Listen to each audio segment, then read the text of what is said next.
Ito po yung pinakamakulit niyang anak. Ayan po, harap ka, harap ka. Ayan po, binibenta na po yan. Exercise sa umaga, sa gabi, pangtuwa, oh. Tapos bubuhatin ko pa to sa bahay nila. Ano ba? Ano, Kichi? Ayan po ang mag-inang makulit.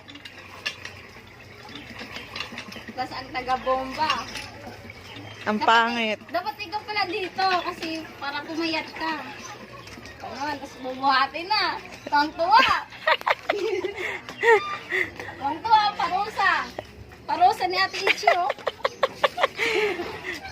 At least may taga-video ka. May taga-video. Saan ba to? Gusto mo, iyakyat mo na.